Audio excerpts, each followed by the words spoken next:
NATO chief Mark Rutte has repeated the alliance's commitment to supporting Kyiv. Ukrainian President Volodymyr Zelensky held talks with French President Emmanuel Macron and the leader of NATO at the sidelines of a summit in Brussels. NATO Secretary General Mark Rutte said it was important to ensure Ukraine remains in a strong position to negotiate with Russia. Very much high on the agenda is to make sure that the President, his team, Ukraine are in the best possible position one day, when they decide so, to start the peace talks. And that means that we have to do everything now to make sure that when it comes to air defense, when it comes to other weapon systems, that we make sure that we provide whatever we can. I asked DW correspondent Teri Schultz about NATO's limitations.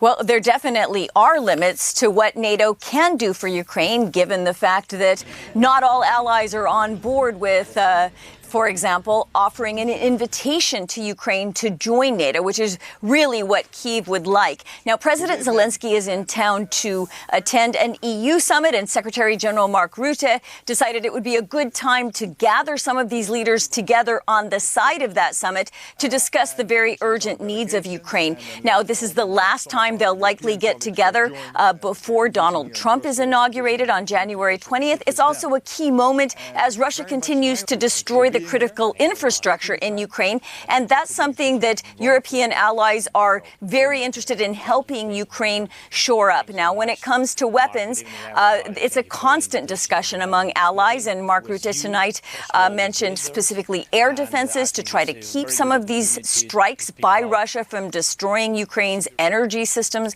For example, this is something that very much needs more support from European allies. And this is a message not only to Kyiv, but also to Washington, that Europeans are ready to do more to help Ukraine.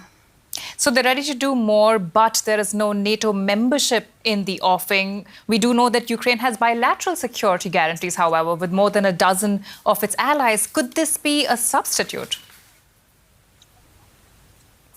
It's really all Ukraine has at the moment. There are actually almost 24 of these bilateral security agreements, but they in no way replace what it really wants. And that's an Article 5 security, mutual security guarantee that NATO offers. So these bilateral guarantees are basically promises by countries to provide Ukraine everything they can, short of, for example, sending troops onto the territory of Ukraine at this point. So it's by no means the same kind of backup that it would get with NATO membership.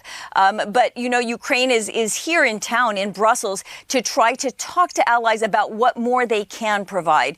He knows that an invitation to join NATO is likely not on the table in the very near term, but that isn't going to stop President Zelensky from asking for this. As we've seen so many times in the past, he's initially told no, and then he goes into meetings. He's very convincing, and sometimes he comes out with a yes. So this is certainly going to be on President Zelensky's priority list until he gets it, basically.